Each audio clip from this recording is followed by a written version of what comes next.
Ela fugiu para a cama de um estranho e encontrou um príncipe que a tratou como uma joia. A chuva começou como quem quer apagar uma vergonha. A avenida brilhou em reflexo de neon. Um rio de luzes rabiscando o vestido molhado preso ao corpo de Liang Yuan. Cada passo era um tambor no peito. Cada respiração, um pedido de socorro que ninguém tinha ouvido. Naquela noite, o mundo da dança que ela conhecia, o chão que a sustentava e a canção que a empurrava para a frente, se transformara num palco de humilhação. Houve sussurros no salão de gala, olhares que mediam valor como se fosse mercadoria. Li Chuan subiu à tribuna com o sorriso calculado de quem controla histórias. Ele chamou seu nome com a firmeza de um que fala de bens e contratos, não de pessoas. Em segundos, fotos, rumores e acusações públicas sobre trocas que teriam acontecido nos bastidores começaram a rodopiar pelo salão, como folhas secas levadas pelo vento. Uma gravação editada, propositalmente truncada, mostrava conversas sugestivas e uma cena fora de contexto que parecia dizer mais do que dizia. A plateia assumiu a narrativa, e os aplausos se congelaram. Os patrocinadores desviaram olhares. Amigos ficaram em silêncio. Leão saiu correndo, não já por culpa, mas por algo mais primitivo, o instinto de sobrevivência. Não era a primeira vez que a família exigia dela. Não era a primeira vez que a ambição de outro a arrastava para baixo. Mas era a primeira vez que o mundo inteiro a via assim, reduzida a boato, avaliando-se apenas por rumor, como uma joia suja e posta numa janela escancarada. Ela correu sem destino, as sapatilhas esquecidas no camarim, o pé desnorteado e latejando. A chuva batia no rosto e as lágrimas se misturavam ao aguaceiro.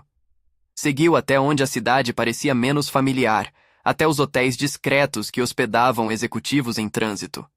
Forçou uma porta entreaberta, subiu numa escada lateral, entrou num quarto com a pressa de quem espera não ser seguida. E sem pensar muito, escancarou um armário de roupas e desabou num colchão improvisado, encolhida como se o corpo pudesse dobrar a vergonha e escondê-la dentro. A cama era de um desconhecido. O quarto, uma suíte com vista para a calçada, tinha o cheiro frio de hotel caro, couro, limão e uma rotina de viagens. Foi ali, naquela penumbra segura, que ela adormeceu por exaustão, agarrando o tecido de um cobertor emprestado como se fosse um talismã. Quando acordou, havia um homem no canto da sala, seguro e tremendo ao mesmo tempo, como se segurasse pensamentos em que não sabia tocar. Ele tinha a postura de quem aprendeu a comandar mesas e negócios, as mãos de quem raramente tocava uma vida com delicadeza. O choque inicial durou menos de um segundo. Ela ergueu os olhos, esperando, com algo que misturava temor e desafio, que a expulsassem. Em vez disso, recebeu um olhar que vacilou entre surpresa, preocupação e reconhecimento. "Você está bem?" Ele perguntou com voz que não era impositiva. Perguntava como quem oferecer suporte, não ordens. Ela não respondeu logo. O calor vermelho da vergonha ainda mordia suas bochechas. "Quem é você?" Trovejou, pequena e forte. "Xie Yanshan", disse ele. "Estou de passagem. Encontrei você no corredor de serviço. Não podia deixar que voltasse àquele salão sozinha. Antes que ela pudesse contestar, as imagens voltaram. Os sussurros, o rosto frio de Li Chuan, o rumor que se transformara em sentença pública. Ela se lembrava de cada palavra dita, de cada olhar que a perfurara. A noite parecia ter puxado um véu entre ela e o que sabia ser real. Xi não ofereceu explicações além do necessário. Não fez perguntas invasivas. Não usou o momento para pedir nada que lhe tirasse agência. Vestiu-se com a discrição de um homem acostumado a esconder a verdade por sua própria conveniência. Pediu apenas uma coisa, que ela ficasse ali, pelo menos até a tempestade passar. A princípio, Liang viu na presença dele uma nova forma de exposição. Dormir no quarto de um estranho era quase tão ruim quanto a narrativa que a destruíra. Mas havia outra urgência. Seu pé latejava, uma dor antiga reacendida por correria e salto no corredor de mármore. Foi a dor que a decidiu. Aceitou. Dormiu, dessa vez com o corpo apoiado em braços invisíveis de quem simplesmente não fugira. No silêncio da madrugada, enquanto as luzes da cidade se apagavam, sua mente voltou no tempo. Crescera entre paredes que iam medindo o seu valor em notas e contas, não em compassos e arabescos. A dança, desde cedo, fora uma moeda e um refúgio. O pai contava cada deslocamento como se fosse um contrato. A mãe costumava dizer que a arte alimenta o corpo quando os parentes não podem. Era uma casa onde o talento era tributado antes de ser celebrado. Liang lembrava com clareza o primeiro presente que sua mãe lhe dera. Uma pequena peça de vidro que brilhava como se fosse um pedaço de luar concentrado. Um broche barato, talvez, com um falso rubi. A mãe batia o objeto contra os dedos dela com carinho e dizia: "Joias não nascem em ouro. Nascem no valor que você dá a si mesma." A frase havia ficado, pregada como um adesivo no fundo do peito. Crescer ouvindo isso, e ao mesmo tempo ser usada para quitar dívidas, criava uma contradição que a perseguia como sombra. Desde os 7 anos, o estúdio fora seu santuário. As pontas, o contato do pé com a ponta do sapatilho, eram mais honestas que a palavra de qualquer parente. No corpo que aprende a voar, a disciplina não é concessão, é território conquistado. Liang treinava com a precisão de quem respira para viver e dança para existir. Havia noites em que dormia às 3 da manhã, acordando às 5 para ensaios, e ainda assim, aos olhos dos outros, havia dívida a pagar e favores a pedir. Li Chuan era uma promessa de saída, um gerente que decidira juntar a ambição própria com a utilidade de uma namorada famosa na companhia. No começo, seu charme era um alívio. Depois, uma corda que apertava. Li Chuan sabia manipular narrativas. Sabia quando sugerir que uma mesa de patrocinadores fosse favorável, e também sabia como protagonizar o escândalo no momento certo. Em público, era elegante. Em privado, calculava a ascensão. Bai Lin e Su Wan o acompanhavam como sombras. Uma dançando suavemente no palco, a outra, uma consultora com mais dentes afiados do que sorrisos. Ambas tinham razões para querer Liang fora do caminho. Sombra de talento que ofuscava, ameaça de substituição, medo de perder os holofotes. A sabotagem não nascera da noite para o dia. Pequenos atos se somaram. Grampos no vestido, notas quebradas de ensaios interrompidos, uma reserva cancelada de última hora. Alguém havia lubrificado o solo do camarim numa tarde de ensaio, e outro dia, as sapatilhas de Liang chegaram com a sola solta, como se tivesse sido perfurada por dedos espertos. Quando ocorreu a competição mais importante da temporada, algo aconteceu que quebrou não só sua performance, mas o tecido de sua credibilidade. Um trecho do figurino rasgado à frente de toda a plateia. Uma nota anônima enviada a jurados sugerindo conduta imprópria. E um vídeo com cortes maliciosos que insinuava uma negociação íntima entre ela e executivos. Liang sabia que poderia lutar com técnica e coração. Sabia que o palco aceitaria seu suor, mas não sabia enfrentar a multidão que escolhe se acreditar na versão mais simples das coisas. Foi isso que a fez correr da festa, do salão que a acusava, do homem que transformara sua carreira em moeda. Enquanto a chuva minguava, Xi a observou dormir e, pela primeira vez, sentiu algo que não poderia se resolver com transferências bancárias. Ele sabia o nome do teatro onde ela ensaiava, conhecia vagamente as listas de mecenas e doações ao setor cultural, ouvia falar de artistas emprestando suas vidas para sustentar casas. O banco dele patrocinava projetos, financiava tours e tinha mais poder do que o necessário para arrancar as tensões de uma história em manchete. E ainda assim, nada disso explicava o aperto no peito que sentiu ao vê-la ali, suja de chuva, magoada, humana demais. Xi não era um príncipe de contos, mas carregava a elegância de quem rompeu uma infância de miséria com disciplina e decisões frias. Aprendera a comprar silêncio e favores, a usar influência para rearrumar peças. Não era um homem sem sombras. Tinha uma vida inteira de conquistas que pesavam como correntes. Porém, algo na figura frágil dela lhe deu vontade de agir sem negociar. Não para possuí-la, para protegê-la. No aconchego temporário daquela suíte, ofereceu-lhe praticamente tudo que ela recusa via convicção. Um banho quente, um curativo para o pé, roupas limpas e, sobretudo, a promessa tácita de não transformar sua fragilidade em espetáculo. Não perguntou por que havia fugido do salão, respeitou seu silêncio. Não perguntou sobre favores ou sobre pagamentos, deu-lhe privacidade. Não pediu contrapartidas. Agiu. O que você quer de mim? Ela perguntou finalmente amanhã segurando o vento entre as cortinas. Nada que você não queira dar, respondeu ele com cautela. Só quero ajudar. Você não me deve nada e não quero nada de você. Posso chamar um médico? Era quase insultante e, ao mesmo tempo, libertador. Alguém decidindo ajudar sem esperar que a sua mão fosse aperfeiçoada por culpa. Liang desviou o olhar. Havia muito orgulho ferido. A oferta soava, na melhor das hipóteses, como caridade, no pior, como isca. Mas havia também a certeza de que, sem ajuda, as próximas horas seriam um martírio. O pé poderia piorar, a infecção de uma pancada virar lesão crônica, e um rumor desfeito com habilidade poderia reemergir como fogo. Ela pesou opções como se pesasse uma pedra preciosa, espaço próprio, um pouco de segurança, ou o risco de ficar eternamente em dívida. Aceitou a ajuda com a mesma frieza com que aceita uma ponte que te salva de um abismo. Pediu apenas uma condição: que ninguém, em seu nome, tomasse decisão pela sua carreira. Xi aceitou, e essa aceitação foi a primeira peça de confiança que começaram a encaixar. Nos dias que se seguiram, Xi observou o mundo de Liang com olhos de investidor que estudam riscos. Fez uma ligação discreta para um antigo médico conhecido, pediatra de reputações, que aceitou atender sem perguntas. Mandou buscar as sapatilhas no camarim. Sabia que, apesar de tudo, o calor do couro poderia contar mais do que qualquer palavra.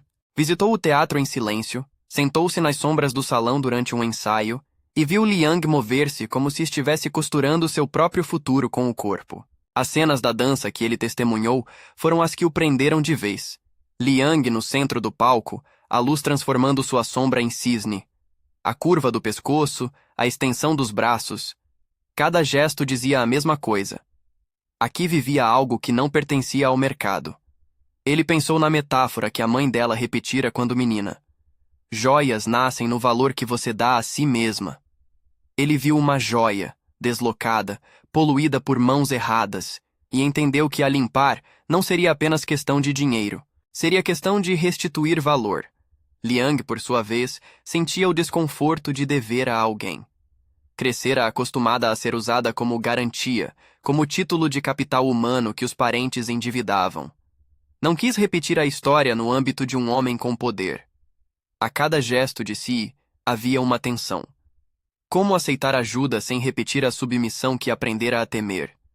Havia também uma sensação novo, de ser observada por alguém que não queria moldá-la, mas compreendê-la. Foi nesse limiar que uma nova tensão cultural apareceu.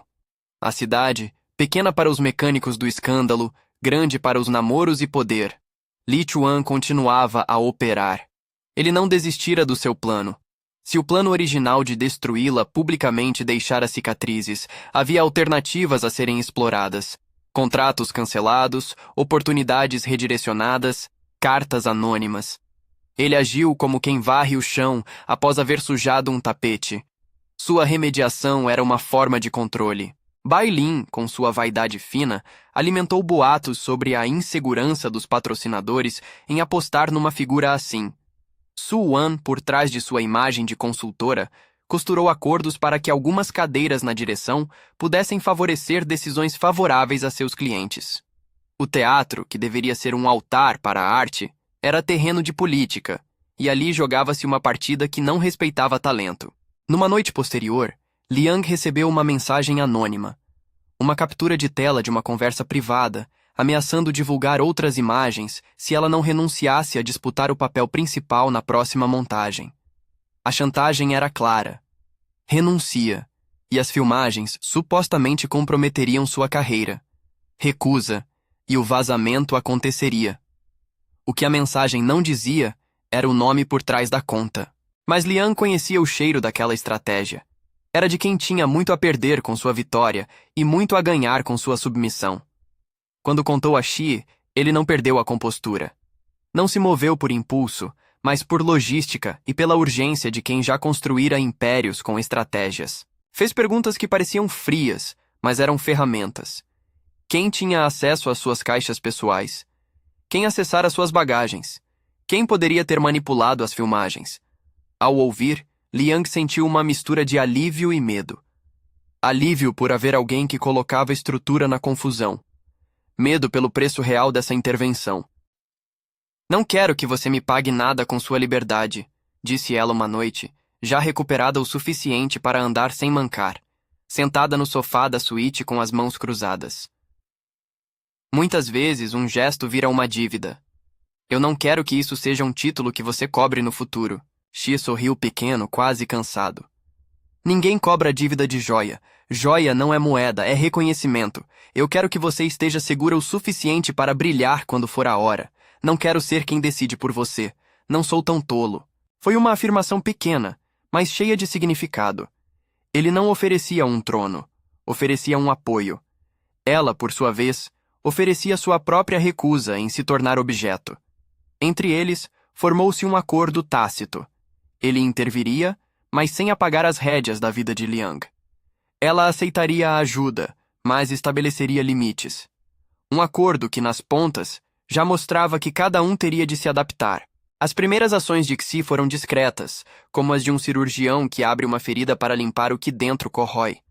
Contratou um pequeno time de investigação privada para rastrear a origem das filmagens. Acionou um jurista com experiência em difamação cultural e direitos autorais, alguém que sabia como manter algo longe das manchetes. Pediu relatórios quanto às contas que cercavam o teatro. Nada drástico, nada que pudesse ser usado para chantageá-la mais tarde. Apenas ferramentas para desmontar uma trama. Liang, enquanto isso, voltou ao estúdio. O chão parecia estranhamente seguro. O espelho, uma superfície que devolvia mais do que a dor, devolvia a possibilidade. Treinava com um foco que tinha algo de vingador. Não vingava pessoas, buscava restituir sua história. A cada plié, a cada pirueta, ela grifava não apenas técnica, mas espaço de existência. A integrante do corpo que dança e também pensa, que reclama sua visão, não só pela arte, mas pela justiça. O tempo arrastou-se como corda esticada. Os patrocinadores, sensíveis a ruídos, fizeram silêncio. A diretoria abriu reuniões. Li Chuan, por sua vez, manteve um sorriso cínico na superfície, porque é assim que os homens aprendem a se proteger. Com a máscara. Ele precisava aparar as arestas, calar o rumor, e talvez mais que isso, avançar com outros projetos para que a atenção se perdesse. Bailin moveu-se com passos calculados, como se fosse um cisne com garras. Su Wan cultivou contatos com jornalistas e promotores culturais, costurando lenços para que o vento não soprasse a favor de Liang. Mas nada, nem manipulação do figurino, nem falsificação de provas, nem chantagem anônima, podia apagar uma apresentação verdadeiramente consumada. A dança é uma arma que deixa marcas, e quem a testemunha carrega imagens que não se desfazem.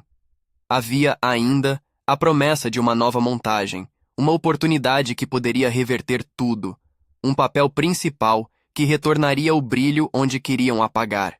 E era nessa promessa que se jogava a próxima batalha. O enredo que se abrira naquela noite de chuva não terminara no quarto de hotel. Era apenas o primeiro movimento de uma sinfonia que envolveria tribunais informais, audiências dramáticas nos corredores do teatro, o silêncio cúmplice de alguns e a coragem inesperada de outros. Liang sabia que recuperar sua reputação exigiria mais do que provas, exigiria encontros públicos, falas precisas e uma coragem que doía mais do que qualquer entorse no pé. Enquanto isso, o misterioso homem que a acolhera lavava um pano de sangue seco da mão de Liang, a marca de uma queda no corredor, a lembrança física da noite, e sem a pressa de um salvador, fez o que podia para reparar. Havia gentileza quase mecânica nas suas ações, buscar remédio, arcar com despesas, conversar com o advogado, pressentir ameaças. Mas, por trás das ações, também se movimentava um homem que começava a entender que proteger alguém exige restaurar sua voz, não abafá-la. Numa tarde, Xi trouxe-lhe uma caixa. Não era uma joia de verdade, mas um embrulho simples com um pequeno espelho e um broche que lembrava o objeto de vidro da infância. Para lembrar, disse ele. Nem todas as coisas de valor se compram. Algumas você reconhece. Liang olhou para o objeto, sentiu um calor que não era apenas pelo metal. Era a ideia de que alguém via seu valor e não o negociava como mercadoria. Era a sensação de que talvez alguém pudesse tratá-la com admiração e respeito, não com ar de posse. Essa mudança de perspectiva era perigosa e doce ao mesmo tempo. Perigosa porque apegar-se à gentileza podia ser tão castrador quanto ser usada.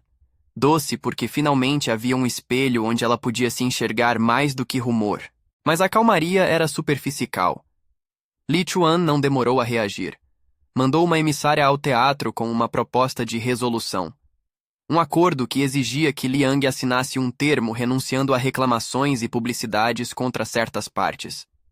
Era uma tentativa de transformar tudo aquilo em documento, em um selo que a silenciaria. Ao receber a proposta, Liang sentiu novamente o gosto rude do passado. A mesma pressão de assinatura, a mesma ideia de ser mercadoria. Ela recusou. Não houve precipitação, apenas firmeza. Não aceitaria renunciar ao direito de lutar por sua carreira. Preferia a tempestade do que acorrentar-se a uma folha de papel que faria de sua vida um acordo de silêncio. A recusa foi um ato que falou mais alto que qualquer fala. Seu corpo, suas escolhas, sua voz eram territórios inalienáveis. A resposta de Li Chuan veio em retaliação sutil. Pequenos sabotadores no caminho de quem assumisse a sua defesa, uma entrevista plantada que visava desacreditar testemunhas, um rol de microataques que desgastam a reputação de uma pessoa até fazê-la sentir insuficiência. E no meio dessa luta, algo novo apareceu. Um informante anônimo que entregou a Xi um vídeo bruto, uma gravação com qualidade ruim, mas que mostrava mãos manipulando o solo do camarim e a câmera de segurança sendo coberta por alguém com luvas. Havia um detalhe. O relógio de pulso de quem manipulava as filmagens era de um padrão que poderia ser rastreado. Era pouco e era tudo. Xie recebeu o vídeo sem alarde. Olhou para Liang e, pela primeira vez, deixou que um pequeno sinal de frustração se saltasse. Não porque perdera a pose, mas porque sabia o quanto havia de risco pessoal na próxima jogada. Eles estão apostando que você se cansará, disse ele. Que você aceitará o silêncio. Não podemos deixar isso acontecer. A promessa de reverter um rumor não é simples. Ela exige coragem pública, aliados, provas, um julgamento de reputação que se joga no espaço de todos. Liang sabia que teria de se expor. Sabia também que expor-se era escolha sua. No entanto, a presença de alguém disposto a usar recursos e influência ao seu favor deu-lhe fôlego. Não para vender sua alma, mas para limpar as manchas que outras mãos fizeram. Na madrugada em que Xi ordenou a primeira varredura nas câmeras do teatro, e quando os primeiros depoimentos começaram a ser recolhidos com mais profissionalismo, algo mudou no clima. O teatro tremeu de leve, como um navio que percebe que nem todo mar é hostil. Havia quem observasse com atenção. Havia quem começasse a calcular perdas, e entre papéis e provas, entre curativos e ensaios noturnos, nascia um vínculo tênue que não era possessão, mas afinidade. Um homem poderoso que começava a aprender a ceder à vaidade do controle. Uma mulher que reaprendia que a ajuda não é sempre vergonhosa.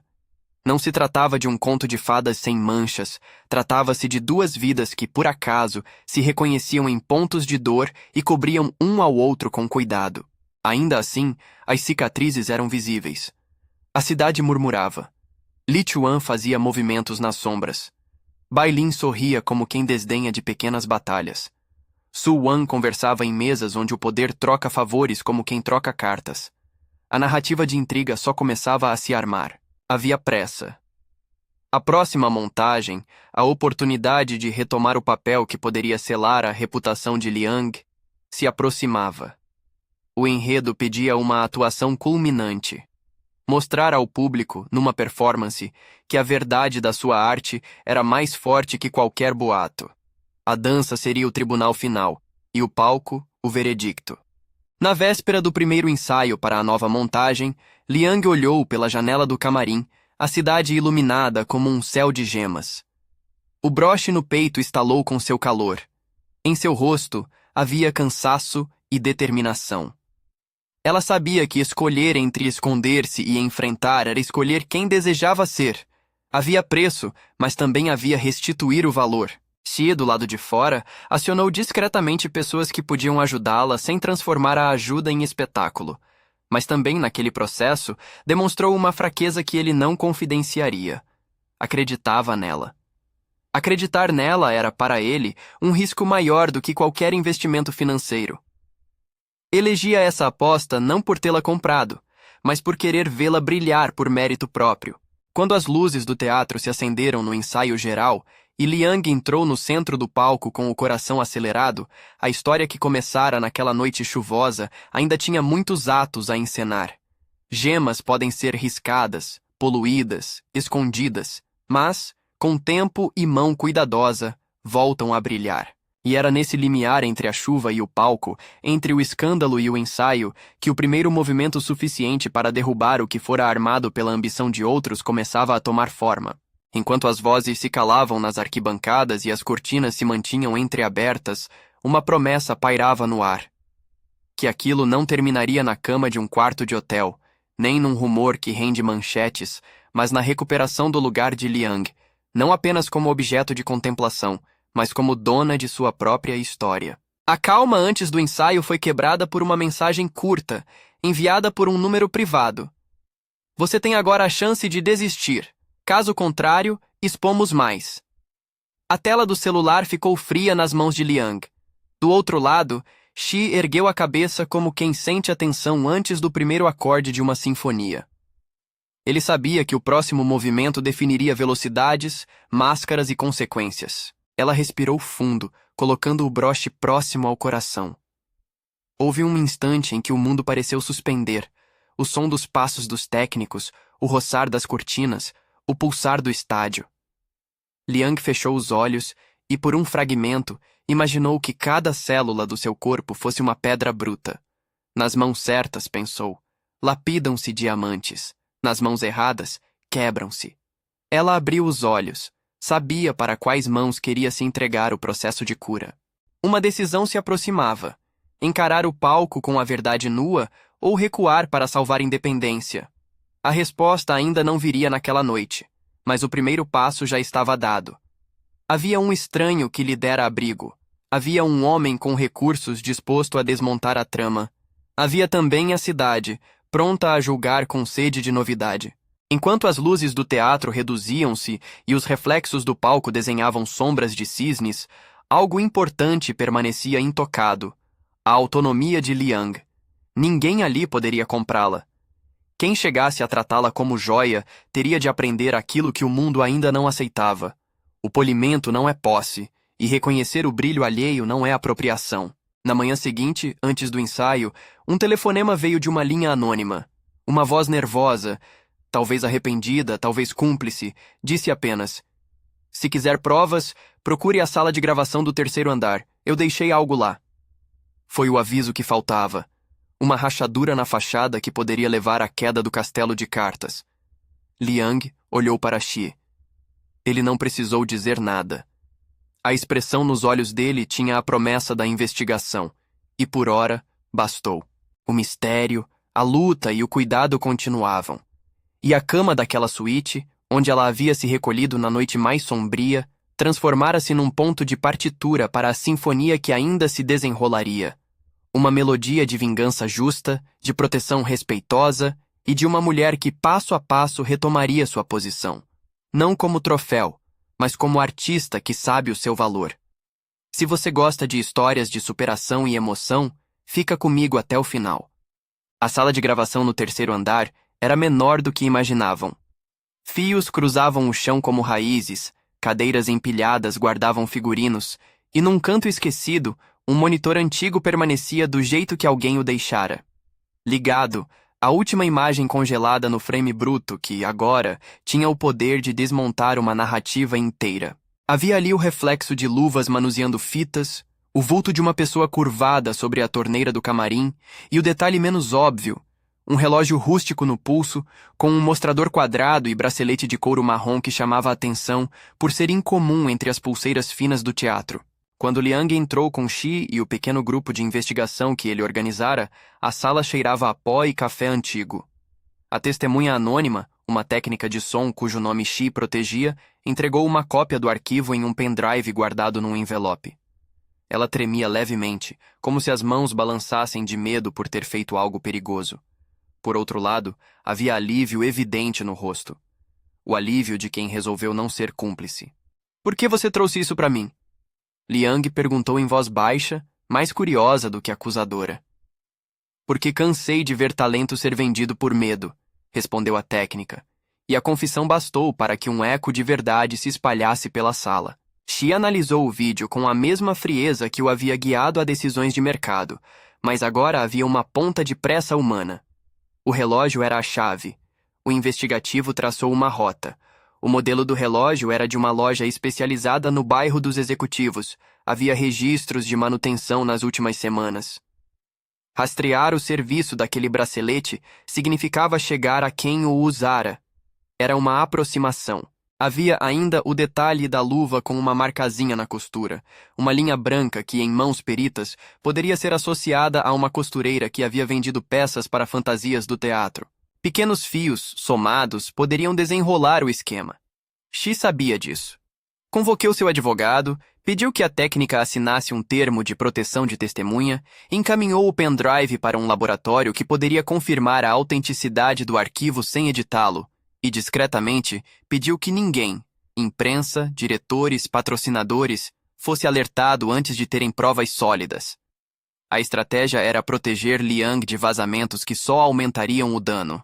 Enquanto isso, Liang retomava a rotina de treinos, mas com um foco diferente. O corpo voltava a marcar linhas de memória, recaídas, reequilíbrios, cuidados. O pé que latejava sentia a diferença entre o cuidado mecânico e o cuidado interessado. O curativo que Xi pagara e o fisioterapeuta indicado curavam, mas o que realmente curava era o fato de que alguém havia escutado sua palavra. E isso, para uma bailarina acostumada a traduzir suas emoções em movimento, era combustível. No teatro, o clima mudara. Não era hostilidade aberta, mas um nervosismo elegante.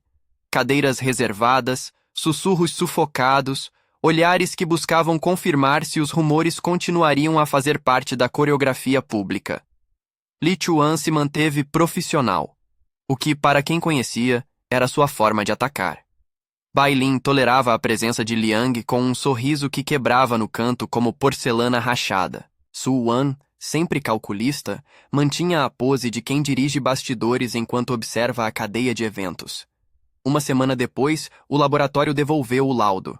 O vídeo era bruto, sem cortes que indicassem montagem maliciosa. Havia no áudio ruídos que comprovavam a presença de alguém nos bastidores no horário em que a sabotagem ocorrera. Análises de DNA de pele encontradas em materiais usados no camarim apontavam para duas pessoas, uma costureira, conhecida por trabalhar com figurinos do teatro, e outra identificação parcial que levou os investigadores a um fornecedor de adereços que, por sua vez, entregara peças a uma empresa terceirizada ligada a eventos que Li Chuan costumava frequentar. A teia se apertava. Xi, com a paciência de quem coordena peças delicadas, começou a pressionar as engrenagens. Falou com a direção do teatro, apresentou o laudo, sugeriu uma reunião interna para o esclarecimento, mas pediu confidencialidade até que tudo estivesse alinhado. Liang, pedida por Xi, manteve o silêncio público. Ela preferia que os fatos falassem. Era uma decisão de guerra. Menos narrativas, mais provas. Na reunião reservada, o rosto de Li Chuan foi uma máscara de compostura, até que, no discurso, um detalhe escapou. Um nome foi citado por descuido, o nome de um contato que só ele usara para contratar técnicos em uma noite anterior. A menção soou como uma corda solta que de repente se tornou evidente para quem presta atenção. Li Chuan tratou de consertar o deslize com vãs palavras, mas já era tarde. Havia presença de testemunhas, havia registro de chamadas naquele horário, havia pagamentos em dinheiro a uma empresa terceirizada que havia prestado serviço de limpeza e manutenção no teatro no dia da sabotagem. Um dos membros da equipe técnica, um homem de meia idade chamado Chen, aproximou-se de Liang numa pausa do ensaio. Tinha mãos de quem ajustara microfones por anos. Olhava para ela com algo entre culpa e coragem. "Eu vi quando colocaram a cola no piso", disse Chen baixinho. Não fiz nada porque temia perder o emprego. Mas não posso mais viver com a consciência suja. Eu vi um homem com um terno escuro, e era o mesmo que vem com Li Chuan a algumas reuniões. A confissão de Chen foi a fagulha. Mais vozes se juntaram. Uma costureira contou que lhe haviam pagado para reparar um traje às pressas. Um estagiário admitiu ter sido instruído a esquecer registros de câmeras por ordem do departamento de produção numa noite em que ninguém está de plantão. Pequenos atos se acumularam em um grande mapa de responsabilidades. A teia começou a ser desenhada com nomes, horários, comprovantes. Li Chuan, pressionado, tentou a via da intimidação. Queria que certos documentos fossem selados e certas pessoas impedidas de falar. Alguns membros do conselho do teatro, temendo escândalo, começaram a negociar internamente. Foi nesse momento que Liang tomou uma decisão que definiria seu caráter. Ela convocou uma coletiva própria. Não seria um ataque, seria um pedido por verdade. Com a assessoria do advogado que Xi indicara e com a presença de jornalistas seletos, Liang falou numa sala pequena e cheia de luz fria. Sua voz, quando saiu, não tremia de medo. Estava, assim, tão definida quanto um arabesque no extremo. Contou o básico, que havia sido sabotada, que provas existiam e que ela não buscava vingança pessoal, mas justiça. Não citou nomes sem provas, mostrou documentos, apresentou o laudo do laboratório e, de forma resoluta, solicitou investigação formal. Foi um ato de coragem que inverteu a narrativa. De vítima exposta à mulher que exige responsabilização. A resposta pública foi imediata. Jornalistas ávidos por manchetes começaram a destrinchar linhas. Li Chuan tentou reagir com um ataque previsível, alegou difamação, insinuou má interpretação de documentos. Mas os papéis não mentiam. Uma auditoria interna no departamento financeiro do teatro revelou transferências para empresas de fachada. Um documento bancário estava ligado a uma ONG de bairro, onde, casualmente, Su Wan figurava nas atas como consultora.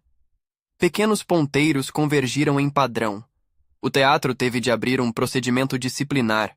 Patrocinadores, avisados da investigação, se afastaram temporariamente. A pressão fez seus efeitos. Bai Lin, confrontada com comprovantes de que sutilmente alterara reservas e horários, viu sua vantagem sumir.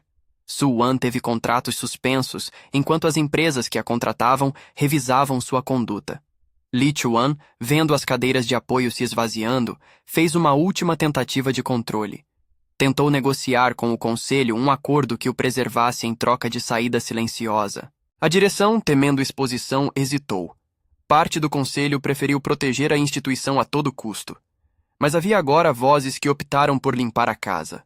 Quando a direção do teatro votou pela abertura de um processo disciplinar formal e pela comunicação às autoridades competentes, Li Chuan recebeu um telefonema.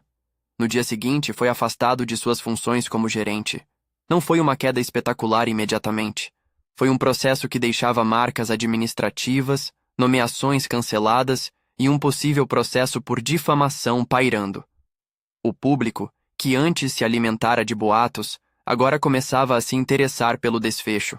No meio desse turbilhão, Liang concentrou-se no que sabia fazer: dançar. A montagem, que se anunciava como chance de redenção, foi reêxa com mais alma do que nunca. Cada manhã no estúdio era uma liturgia: aquecimento, fortalecimento, ensaios até os dedos dormirem. E entre uma pirueta e outra, ela ensaiava um discurso interno. Hoje, eu não danço para provar inocência. Danço porque minha arte existe, independente de manchetes. Xi, por sua vez, enfrentava seu próprio tipo de tempestade. Ao usar uma parcela de seus recursos para ajudar Liang, seu nome passou a ser alvo de críticas. Acusaram-no de comprar uma narrativa, de manipular instituições com poder financeiro. Alguns colunistas insinuaram que havia interesse pessoal no auxílio. A exposição levou a questionamentos sobre conflito de interesses e lucros. O banco onde Xi era uma figura importante teve de abrir revisão de relacionamento com projetos culturais. Ele, que até então movera suas cartas em silêncio, teve de responder publicamente ao peso de suas escolhas. Foi a primeira grande prova do que significava não transformar proteção em posse. Shi teve de renunciar a algumas funções que poderiam gerar conflito, aceitou investigações internas e, sobretudo, tornou pública uma confissão curta e direta, que ajudara porque acreditava na arte e porque vira, aquela noite, uma jovem perdida que precisava de socorro. Pediu que a ajuda não fosse vista como compra da sua afeição, mas como reparação mínima. A atitude teve consequências, claro, críticas e custo reputacional, mas também gerou respeito entre quem enxergava o gesto como coragem de assumir responsabilidade. O momento decisivo chegou na noite da estreia. O teatro estava cheio como há muito não se via. A plateia era uma mistura de antigos apoiadores, curiosos, jornalistas e críticos que arriscavam frases afiadamente. A tensão podia ser medida nas cadeiras, nas mãos inquietas, no ar que cheirava a madeira e maquiagem. Leon entrou em cena. A luz a pegou de frente, desenhou suas linhas, e a música, lenta e crescente, era como uma onda que a convidava. Descrever a dança é sempre tentar traduzir algo que se experimenta no corpo. O salto que parece suspender o tempo, a extensão que desafia a gravidade, o momento em que o cisne dobra o pescoço com elegância e dor. Liang deu tudo. Em sua respiração havia memória e recomeço. Nos seus olhos havia uma promessa de dono. Dona de seu destino. A performance foi recebida com silêncio reverente e, ao final, com uma ovação que não podia mais ser fabricada por rumores. Havia algo de sacral na reação. O público estava vendo uma mulher que, diante do abismo, escolhera dançar. As críticas que vieram nos dias seguintes elogiavam a técnica, mas mais ainda o sentimento. A dança, para muitos, passou a ser prova de que a verdade, quando materializada, era mais potente que a mentira. Mas a vitória não seria completa sem a queda dos responsáveis. As provas reunidas pela equipe de investigação foram entregues às autoridades.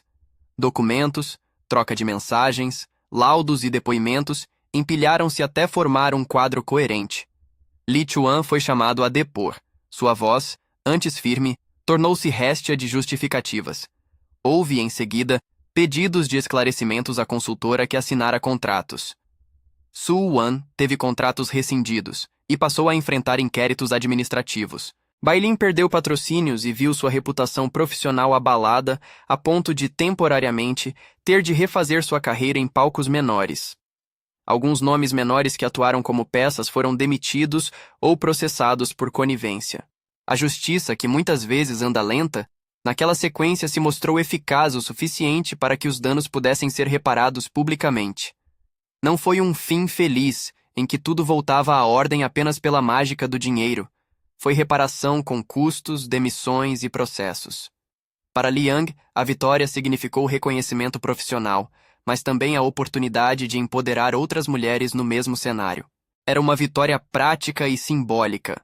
Ela restituíra seu nome e, com isso, abriu uma brecha para que o teatro repensasse suas práticas. No meio desse processo, Xi e Liang viveram momentos que testaram a maturidade do vínculo nascido naquela noite chuvosa. Houveram conversas duras sobre limites. Liang deixou claro que não queria que seu nome fosse atrelado a uma relação que ameace sua autonomia profissional. Xi, por sua vez, explicou seus motivos e revelou uma vulnerabilidade que ele não costumava mostrar. A sensação de impotência ao ver alguém ser reduzido ao que o mundo decide que ela é. Essa franqueza gerou diálogo, não submissão. Eu não quero que me carregue como troféu, disse Liang numa noite, depois de uma sessão de fisioterapia, sentada num banco do jardim ao lado da suíte onde costumava repousar. Eu sei, respondeu Xi. Quero ser parte da sua vida, não a doutora dela. Se formos juntos, que seja como dois que escolhem caminhar lado a lado. E se em algum momento eu falhar, você deve me dizer. Ela olhou para ele. Era uma promessa diferente de qualquer promessa que ela ouvira na infância. Era a promessa de que o amor, se surgisse, não apagaria sua voz. Ela sorriu, uma curva pequena de aceitação. Não era ainda um sim definitivo. Era um reconhecimento de que, talvez, houvesse espaço para crescerem juntos sem perda de autonomia. Imediatamente após o veredicto de reputação e as mudanças administrativas, Liang tomou outra atitude que marcou sua independência. Ela formalizou a abertura de uma pequena companhia de dança, um espaço pensado para resguardar artistas e oferecer suporte técnico, jurídico e psicológico para bailarinos jovens. E ofereceu recursos iniciais para a estrutura, sem controle editorial sobre as escolhas artísticas. E sugeriu que parte do patrocínio viesse de uma fundação que ele mesmo criaria, com conselho independente.